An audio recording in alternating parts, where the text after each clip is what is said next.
Welcome to A Healthy Curiosity, the podcast that explores what it takes to be well in a busy world with self-care strategies from Chinese medicine.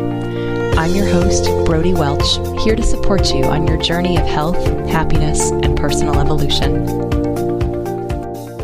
Welcome to today's show. I'm your host, Brodie Welch, a transformational holistic health coach and Chinese medicine expert. And with me today, I have an incredibly inspiring guest, a woman who is living proof that even supposedly progressive conditions that are supposed to get worse with time can be reversed. She has an amazing story to tell. She's doing incredible research and work in the world. And her name is Dr. Terry Wahls. She is a clinical professor of medicine at the University of Iowa, and she's the author of the Wahls Protocol, How I Beat Progressive MS Using Paleo Principles and Functional Medicine, as well as the cookbook, The Wahls Protocol, Cooking for Life, the revolutionary modern paleo plan to treat all chronic autoimmune conditions. And so I'm hoping this show is going to be useful to you if you are dealing with anything autoimmune, if you know anyone who has MS, or if you yourself have MS, or if you've ever had to go against the grain of a powerful establishment that's telling you that you're wrong. So welcome to today's show, Dr. Terry Wahls. It's a pleasure having you here on A Healthy Curiosity. Oh, great. Thank you so much for having me. I'd love to hear a little bit more of your story and for you to share it with those who are not familiar with your work. Sure. So I have multiple sclerosis, and I am a conventional internal medicine physician. And at that point, I was very skeptical of complementary alternative medicine, fancy diets, supplements, and that's what I taught my residents. Then in 2000, I started having difficulty stumbling. And ultimately was evaluated with MRIs of my brain and my spinal cord, spinal tap, a bunch of blood tests. And I was diagnosed with relapsing remitting multiple sclerosis. 13 years earlier, I'd had an episode of dim vision in my left eye. They decided that was probably optic neuritis. And the weakness in my leg now was my second flare. And so I was started on disease-modifying drugs. I continued to slowly worsen. I sought out some of the best people that I could find here in the Midwest. That was the Cleveland Clinic. Saw their best people, took the newest drugs, and continued to decline. My physicians there at the Cleveland Clinic told me about the work of Lauren Cordain in the paleo diet. And I, after 20 years of being vegetarian, with a lot of prayer, I went back to eating meat, giving up all grains, all legumes, all dairy, but continued to decline. The following year, I needed a tilt-recline wheelchair. I was then placed on mitochondria, a form of chemotherapy. Then I was placed on Tysabri, this new, very potent biologic drug. I continued to decline. And then I went back to reading the basic science because I decided I was clearly headed towards becoming bedridden, demented, pain, electrical jolts of pain like trigeminal neuralgia were part of my problem, and the pain was getting more and more difficult to control. Now, I would ultimately begin to experiment using vitamins and supplements based on what I was reading, and would figure out that this supplement cocktail for my mitochondria seemed to slow the speed of my decline, reduce fatigue ever so slightly. By the summer of 2007, and remarkably, the university and the VA hospital where I worked had redesigned my job multiple times to allow me to continue to work. But the summer of 2007, my chief of staff had told me he has assigned me to a new clinic where I'd be seeing patients without residents. It was probably a job that I couldn't physically do. And I'd start in that new role in January. I was so weak I couldn't sit up anymore. I was in a tilt-recline wheelchair. I had a zero-gravity chair at work, another one at home. The pain, as I said, was getting more and more difficult. Fatigue was more difficult. And that summer, I discovered the Institute for Functional Medicine, and I took their course on neuroprotection. I discovered electrical stimulation of muscles, and I got my physical therapy person to let me experiment with that. And so at the end of December, I have a longer list of vitamins and supplements. And I had this really big aha moment, like, I should redesign my paleo diet to maximize the intake of these specific nutrients I was taking in pill form. And so I restructured my paleo diet in a very specific way. And I started that at the very end of December. And then January rolls around, I start in this new clinic. And to my surprise, that goes okay. And I realized that I seem to be able to tolerate that. 3 months later, I'm beginning to walk again with a cane around the hospital. And 9 months later, I am able to bike around the block for the first time in about 6 years. And 12 months later, I've done a 20-mile bike ride with my family. So this really changes how I think about disease and health. It would change how I practice medicine. It would ultimately change the focus of my research. And it would head me down this path where I'm teaching the public, I'm teaching clinicians, and doing research about how we use diet and lifestyle to create more health. And incidentally, often get much better control of our autoimmune diseases. I have heard that story before, and it still blows me away. I like it, that it is so powerful that you went from in less than a year from being headed on a track towards being bedridden, towards biking and walking and being able to handle a workload that seemed impossible. I'm curious, first of all, how you were able to maintain your faith that something else was possible for you amidst a cultural mindset, especially in the medical system, telling you that you're wrong. Like what helped you sort of keep the faith long enough to reverse your disease process? When you have a progressive neurodegenerative disorder like progressive MS, one of the adaptation strategies is that you just get to the point where you can take each day as it unfolds and let go of expectations. So I had gotten to that point of just taking every day as it came and not knowing what it meant. Now, the consequence was, as I was improving, and I'm walking, and then as I'm biking, I don't really know what this means.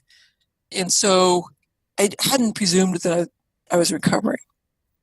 As I was getting more and more ill, what got me through those days was the fact that I had 2 young kids when I was diagnosed age 9 and 6. And I knew that I wanted those kids to grow up to be emotionally resilient, financially resilient, and that what I need to do was to model resilience. Model that, yes, life is difficult, but you get up every day and you do the best that you can. That was how I got through every day. And then when I added my vitamins, my supplements, my electrical stimulation of muscles, my diet, and then restructuring my diet, I didn't do any of that to recover. I did that to slow the speed of my decline because I had accepted what all of my physicians had told me year after year, and that is that there is no recovery of function that's possible.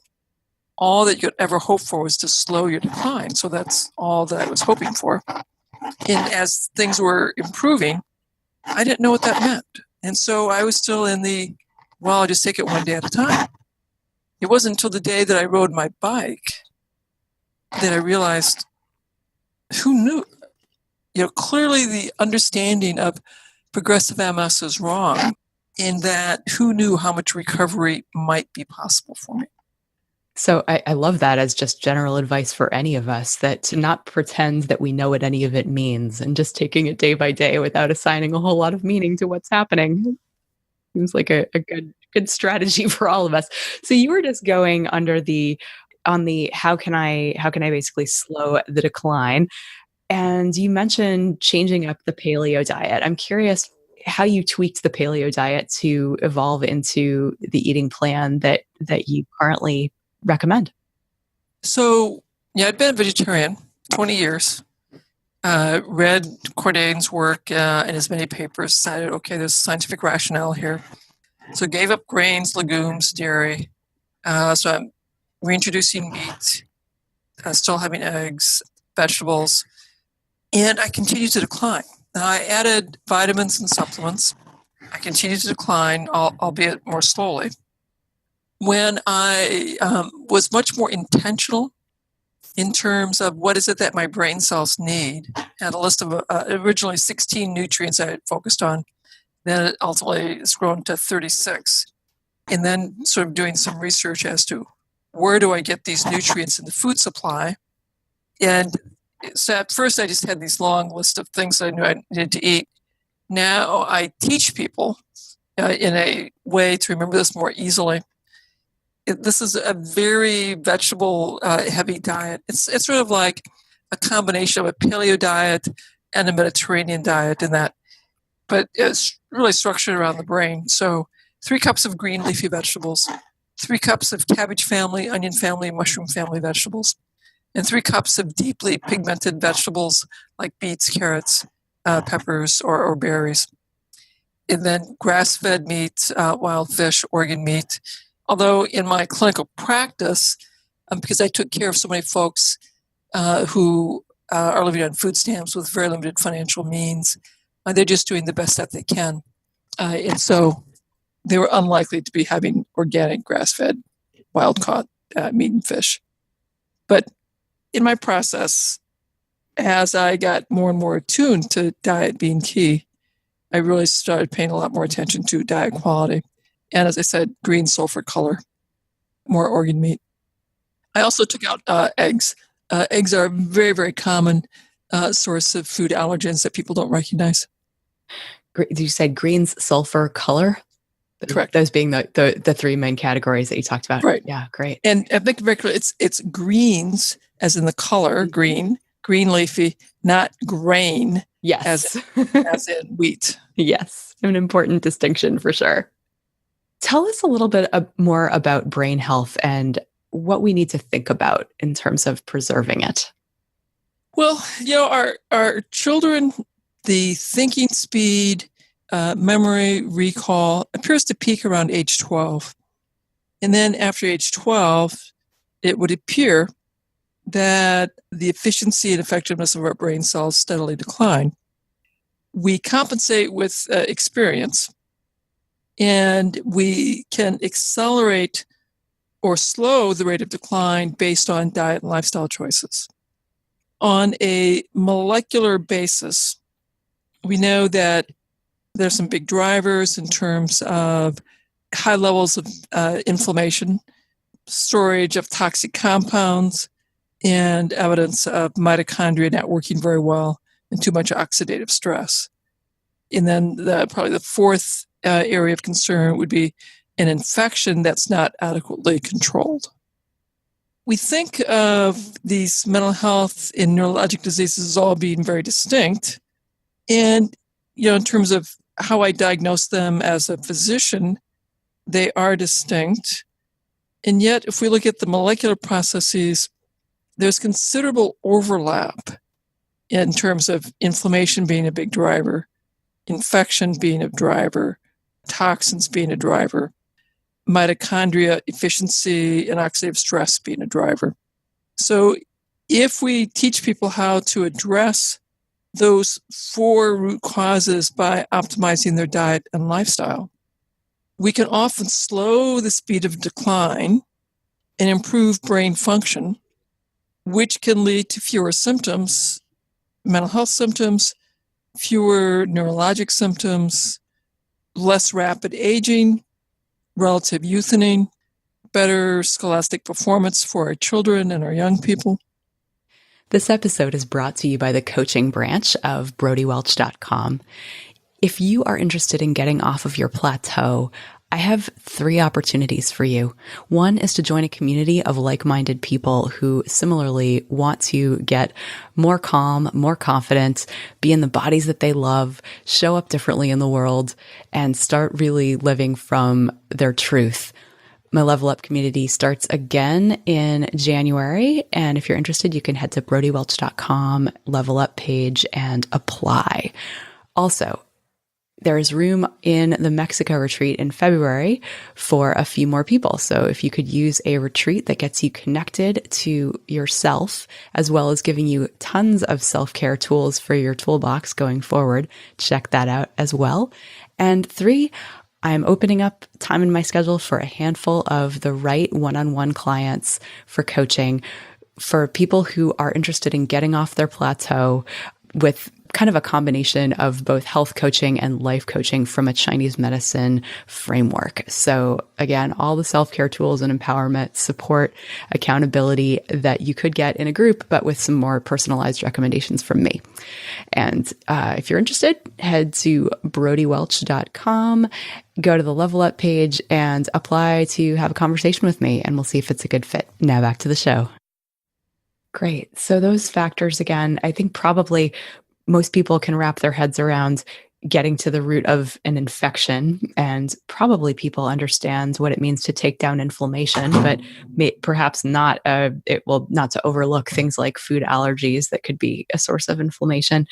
I'm not sure that people necessarily know much about mitochondria. Could you fill in the gaps for us there? If you go back in time, long, long time ago, we first had the biochemical processes of life, and they got a little bit more sophisticated than we have bacteria. And then we begin to have bacteria that can produce oxygen, and the oxygen level in the atmosphere rises to the point where you begin to have a lot of rusting of life or oxidation of life. And about 95, 98% of all life forms die. At that point, those are all just one-cell organisms, basically bacteria. But fortunately, there's a mutation that occurs, many, that creates the process known as the Krebs cycle, which lets us use oxygen more efficiently. These bacteria are engulfed by bigger bacteria, and they develop a very cooperative relationship.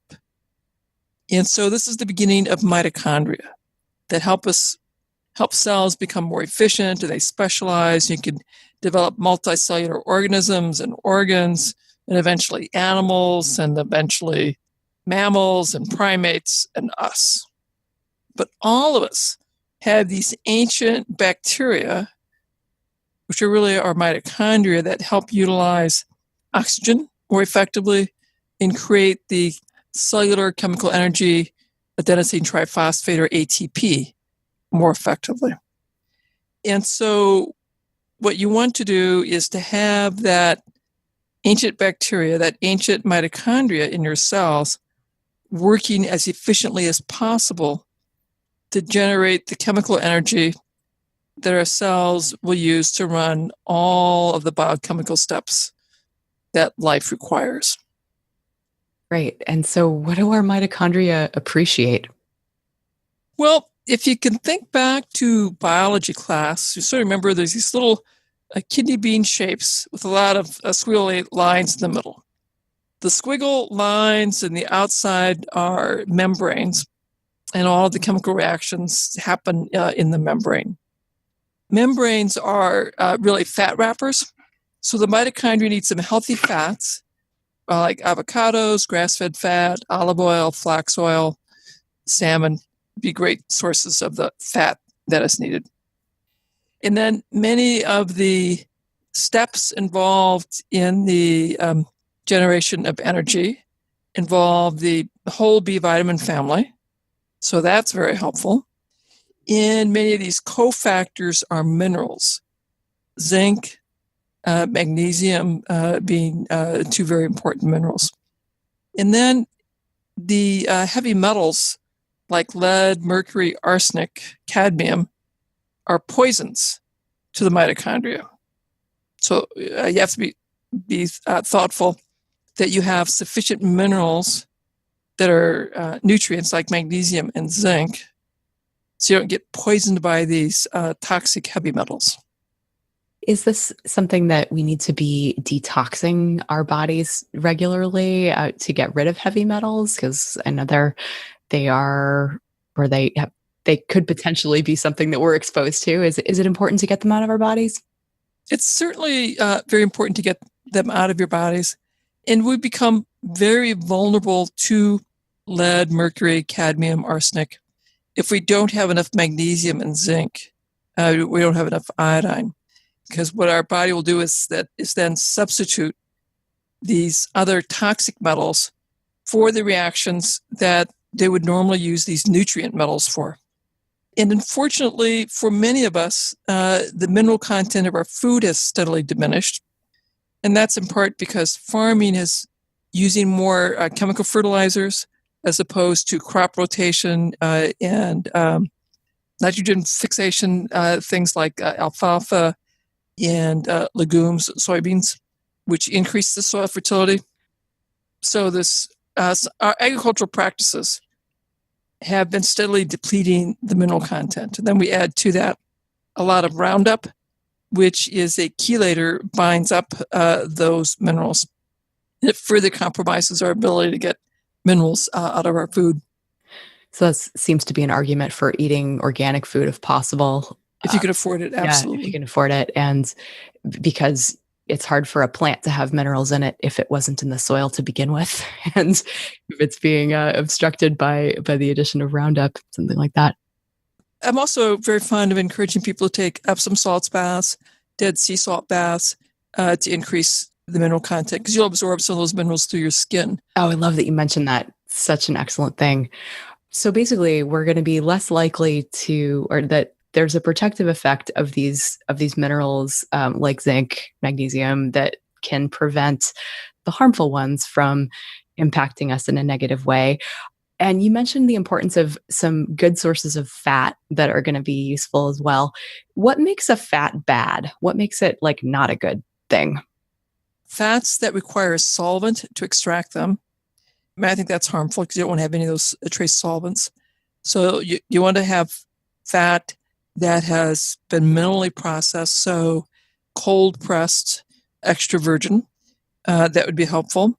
So a cold pressed extra virgin olive oil, or a cold pressed flax or hemp oil or walnut oil, avocado oil. And then anything that's liquid at room temperature, I use only cold. If I'm going to heat an oil, that heat tends to damage these double bonds. And so any oils that are heated, I much prefer be a saturated fat. So something like coconut oil or ghee. Coconut oil, yeah, ghee, duck fat, chicken fat, lard. Got it. All of that would be fine. I know that there's a lot of people listening who are probably horrified by the mention of lard, and like the people who grew up in the low fat 80s, and so just hearing this, like where we were taught that it was the vegetable oils that were actually the good stuff, and now we know better. that stuff actually increases oxidative stress, right? If you heat those oils, it's very bad for you. An extra virgin olive oil, many studies have shown health benefits for that. And that's where the Mediterranean part of your diet comes in, is that where things like that, making sure that we're eating a lot of olive oil and. Correct. Yeah. Okay. Got it. I'm curious also about just if there's anything else that people can do in a concrete way to be part of, in your words, creating that epidemic of health that you're envisioning. So absolutely, your diet is huge, but there are many things. Are you connected socially? Do you have people that are important to you that you are connected to, be it family or friends, a religious community, a peer group?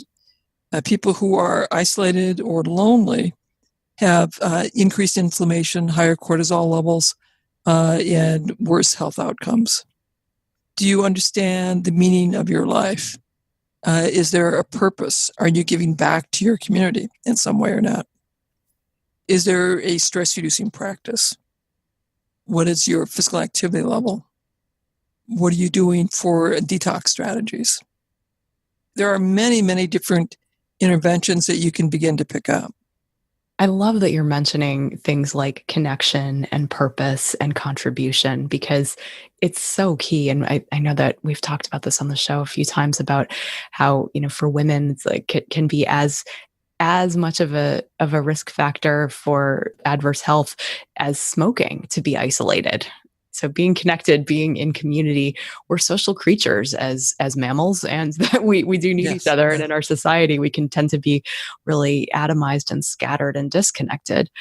Why purpose? Why is that important? I call these the resilience factors. Mm-hmm. I can think back to my own personal story.